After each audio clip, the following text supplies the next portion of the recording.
aprende a viver.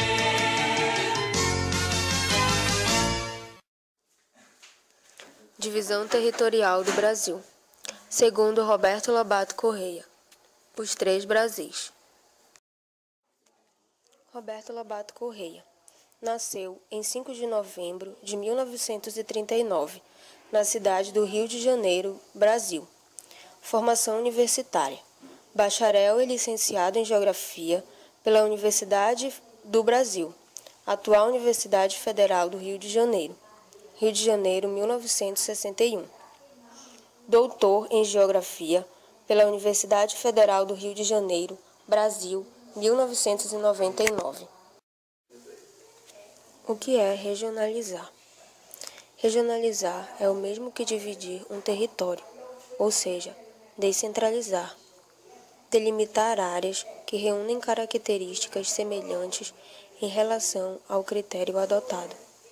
Cada uma dessas áreas é denominada região. Regionalizar para quê? A finalidade básica dessas divisões é viabilizar a agregação e a divulgação de dados estatísticos sobre os mais variados temas, como as propostas: população residente, produção, economia, educação e saúde. Elementos para a diferenciação dos espaços: distintas especializações produtivas, distintos modos de intensidade da circulação, do consumo e da gestão de atividades, distintos arranjos espaciais, distintos níveis de articulação interna. Regionalizar para Roberto Lobato Correia é uma divisão de acordo com os processos sociais e econômicos do pós-década de 1950, que gerou uma nova regionalização caracterizada por 3 grandes regiões: Centro-Sul, Nordeste e Amazônia.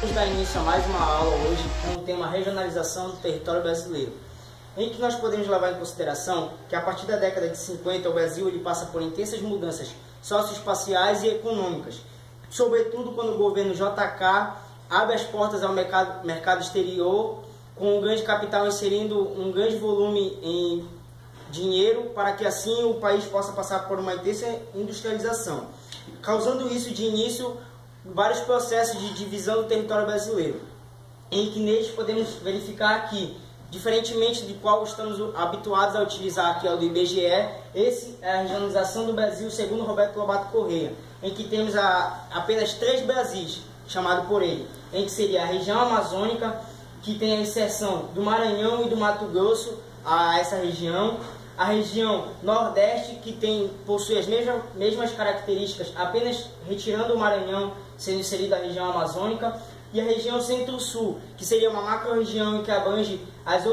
o restante do Brasil, como Mato Grosso do Sul e Goiás, que faziam parte da região Centro-Oeste, e a região Sudeste, que seria Minas Gerais, Espírito Santo, Rio de Janeiro e São Paulo, a uma apenas região.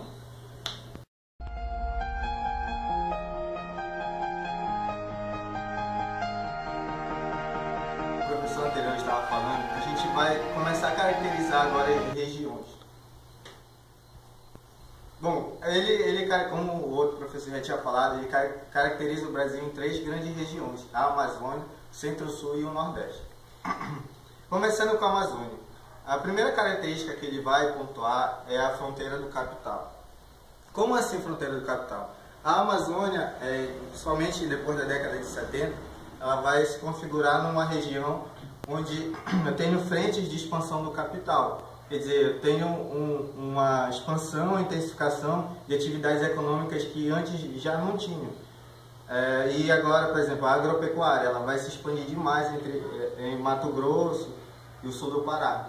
Quer dizer, o capital ele vai se expandindo de uma maneira que a Amazônia ela se insere no capital brasileiro e no capital internacional. E claro, isso vai se dar, uma das características de acontecer isso é a apropriação dos recursos naturais.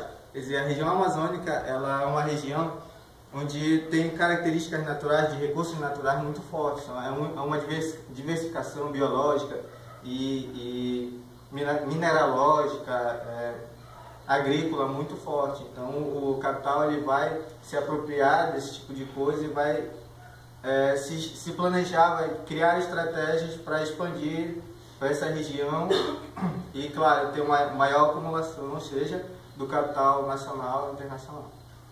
Só que antes dessa chegada desse capital maior, né, existia toda uma configuração do território da Amazônia, que aí com essa expansão desse capital, com essa intensificação, o que já existia lá vai mudar. Quer dizer, seja nas formas, ou seja nas sociabilidades existentes na Amazônia, elas vão se modificar. Elas vão se modificar para que o capital se acumule, né? Então aí, acredito eu que é muito forte de falar de dizimação física e cultural da base social prévia. Quer dizer, dizimação é complicado, porque ao mesmo tempo que muda, mas tem uma certa resistência dessas características físicas e culturais da região. A região ela acaba sendo uma receptora de diversas correntes migratórias, sobretudo dos nordestinos. Essa migração na Amazônia ela tem dois fatores grandes importantes, né? Quer dizer, o governo brasileiro ele vai acabar incentivando essa migração. Claro, o Brasil ele tem muitas questões agrárias, muitos problemas agrários, então ele vai deslocar essa população, ele vai incentivar esse deslocamento para que algumas regiões onde tem um conflito agrário muito forte, ele se esvaziar, ou uma tentativa de esvaziar, como por exemplo o norte do Paraná e algumas regiões do Nordeste. E claro, com a construção da Belém-Brasília, da Cuiabá-Santarém, né, com essas rodovias, com a criação de infraestrutura, a migração, a mobilidade de pessoas ela vai ficar maior. Então, a gente percebe na população hoje de Belém que a maioria é descendente de alguém do Nordeste, de alguém do Sul, de alguém de outra região do país. Investimentos pontuais de capital. Uma coisa que acontece na Amazônia, o projeto da Amazônia que o governo brasileiro teve, era de integrar a região à acumulação do capital, seja nacional ou internacional. Só que o projeto que se tinha para a Amazônia são de territórios pontuais. Quer dizer, você tem uma região como Manaus, e todo o estado do Amazonas, o que se interferiu? Quer dizer, a interferência em Manaus, claro, é notória, mas no Amazonas é tão proporcional assim.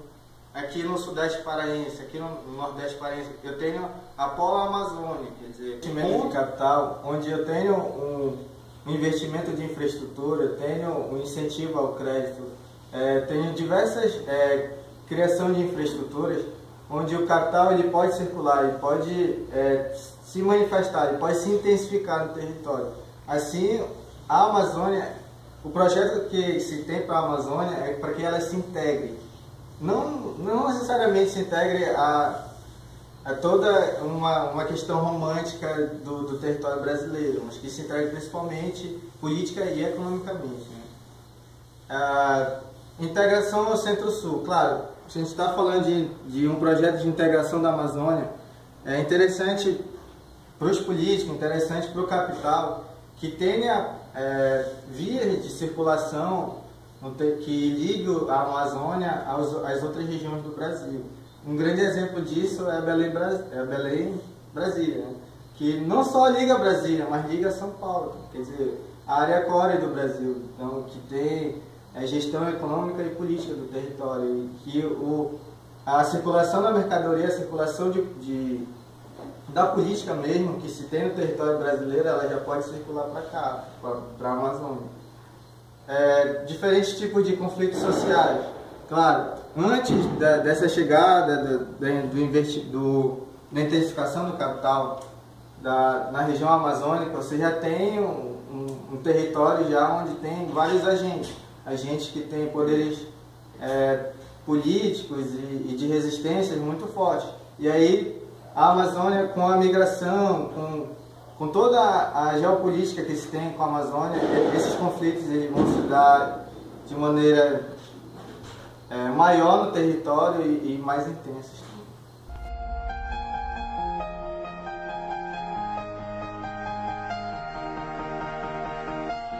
Da região Nordeste, a gente percebe que esta região ela vem perdendo um pouco a importância agropecuária no contexto nacional. Existe também uma perda demográfica, ou seja, a população ela passa a migrar para regiões onde tem maior atração, atividades mais dinâmicas voltadas para fora, pequeno grau de articulação interna, pequena divisão interregional do trabalho, se comparado às outras regiões, baixo nível de renda da população, ou seja, por mais que tenha uma descentralização industrial e que algumas migrem para o Nordeste, a gente percebe que isso não reflete na sociedade. Continua ainda com baixo nível de renda a população nordestina. Menor variedade da densidade das formas espaciais, ou seja, não se caracteriza com uma força na infraestrutura. Importância política desmensurada. Com o passar do tempo, os políticos eles vêm perdendo aquela importância que tinha no passado. E agora, só agora vem recuperando as forças.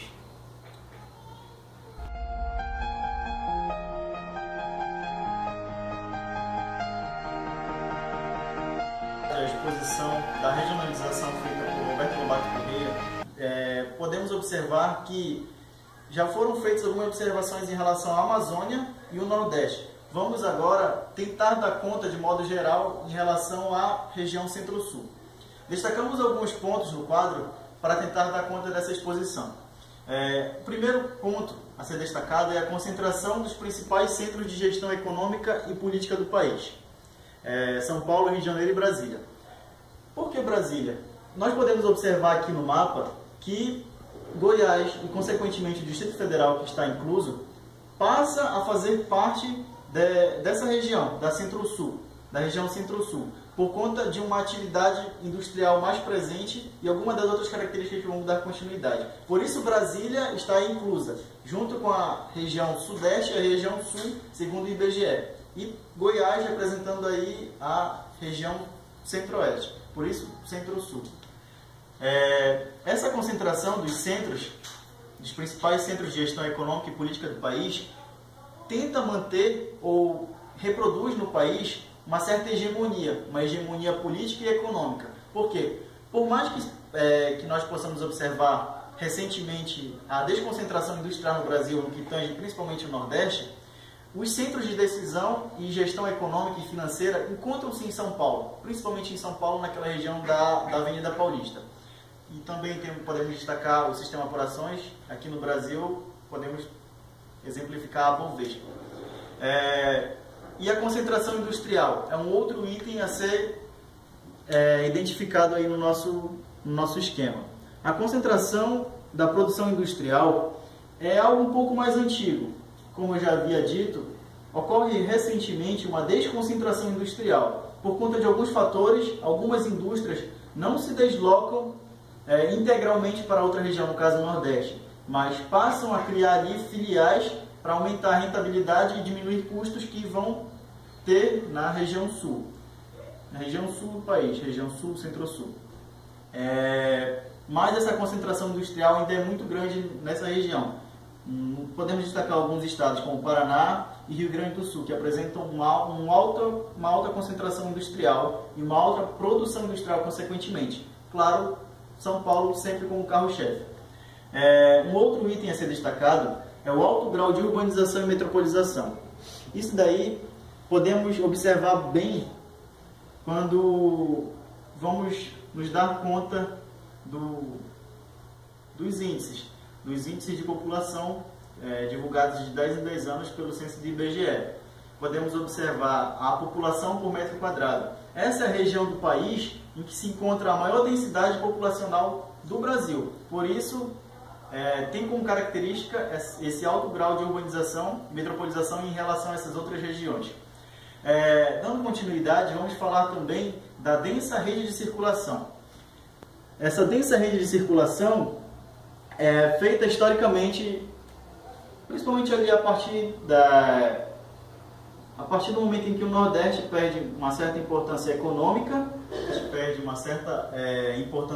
mas principalmente política, deslocam-se para o Centro-Sul as principais atividades políticas voltadas para as atividades econômicas, claro que estão todas relacionadas.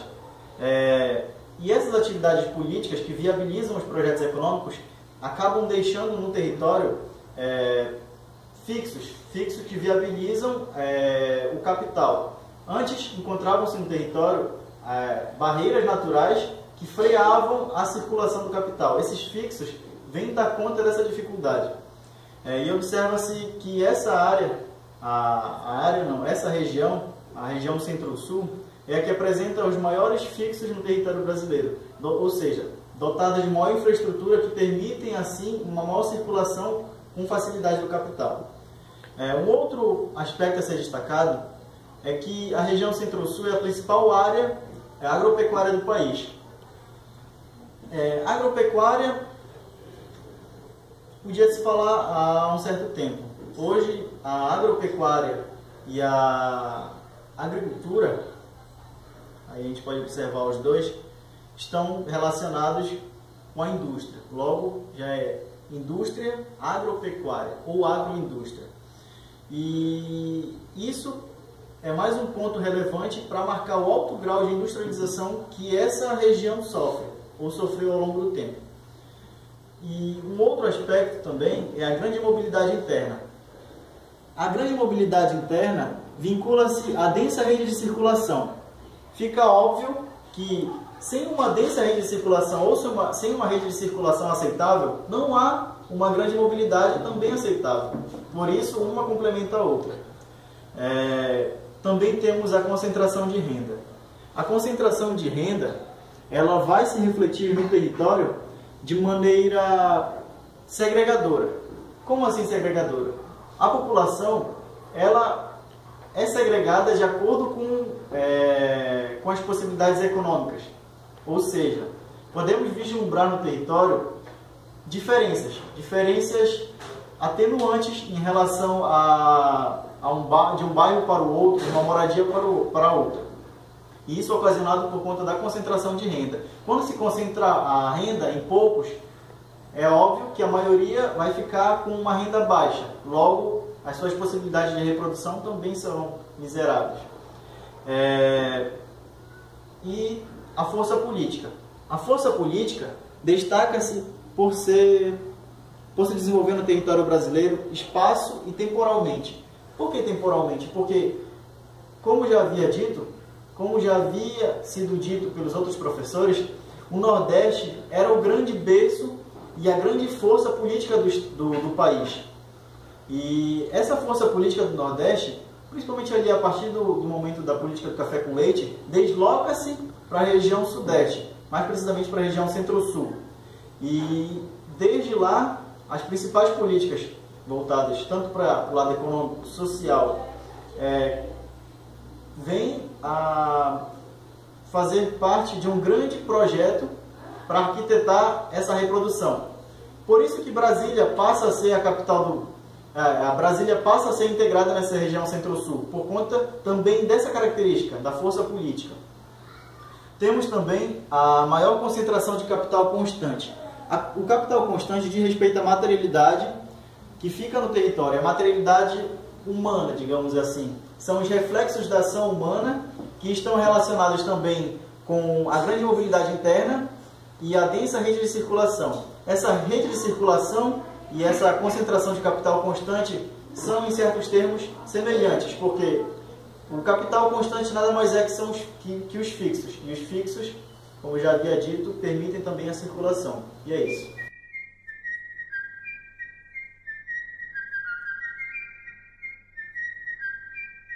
Para questionamentos e perguntas dos nossos alunos.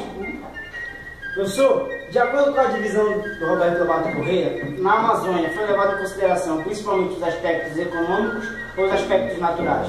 Você pode ver que no divisão do Roberto Lobato Corrêa, há inserção de 2 novos estados da Amazônia, o estado do Maranhão e o estado do Mato Grosso. E principalmente foi levado em consideração os aspectos naturais, mas você pode ver que é bem certinho nos estados, porque além dos aspectos naturais foi levado também os aspectos políticos e administrativos. Professor, mas qual a importância de regionalizar? Regionalizar é dividir o espaço para que possa haver uma administração melhor desses espaços. Por exemplo, a Amazônia tem características parecidas, mas há uma política dentro que difere das outras políticas das outras regiões. Então, essa divisão melhora na administração dessas áreas regionais. Professor, qual a importância do Pará nessa regionalização? O Pará tem muitas áreas de fronteiras, principalmente no sul, porque há a pecuária extensiva, há também a agricultura, a agroindústria se forma posteriormente aqui dentro dessa região. Então, há uma área de fronteira onde atrai pessoas. Também você pode ver a hidrelétrica, que fica localizada aqui no centro do sul, no sul. É isso. Valeu.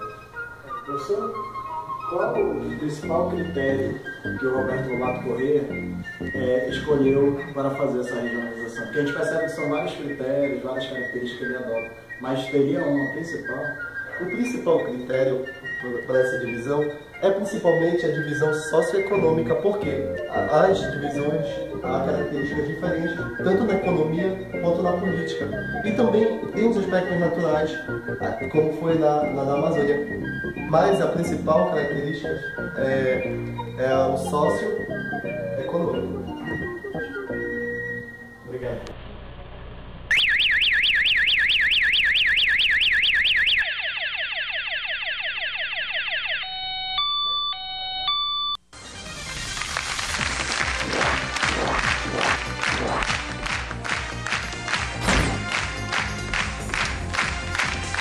Hoje vai sair o prêmio de R$1 milhão.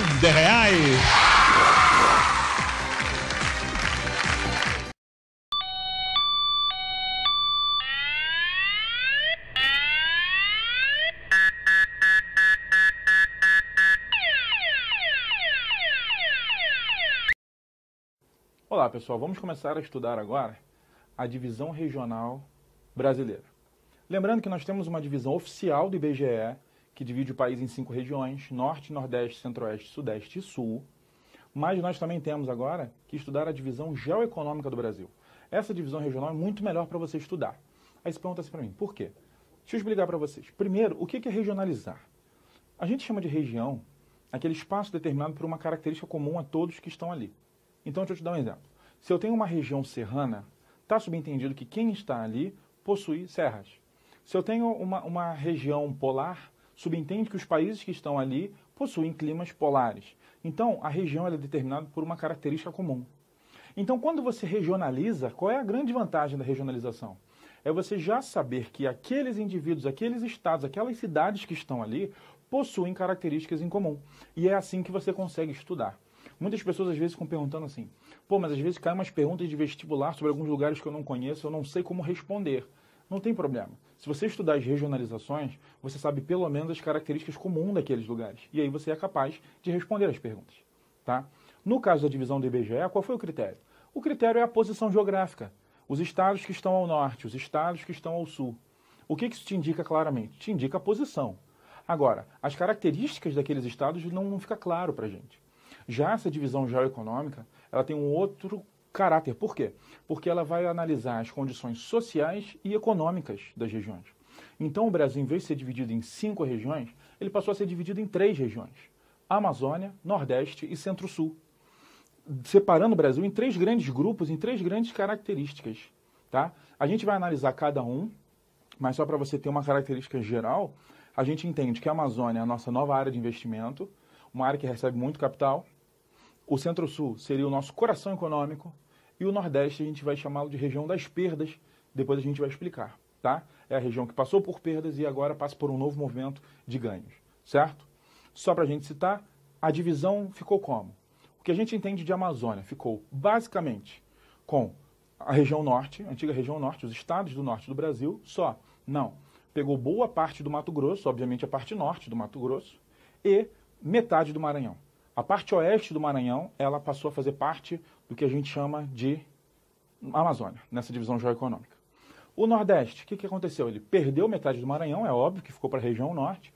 Em compensação, ele pegou o norte de Minas Gerais, aquela região ali do Vale do Jequitinhonha, norte de Minas Gerais, mais o Nordeste, menos essa metade do Maranhão, compõe a região geoeconômica do Nordeste. E o Centro-Sul é o restante do país, ou seja, a parte para baixo do Mato Grosso, mais os estados do Centro-Oeste, Mato Grosso do Sul e Goiás, com o Distrito Federal, os estados do Sul do Brasil e os estados do Sudeste, obviamente menos o Norte de Minas Gerais. Então, nessa divisão geoeconômica do Brasil, você já começa a imaginar quais estados ficaram aonde, e a gente vai começar a ver por que o Norte de Minas Gerais ficou no Nordeste, por que o Oeste do Maranhão foi para o Norte, e o Centro-Sul, por que ele se configura como um coração econômico, certo?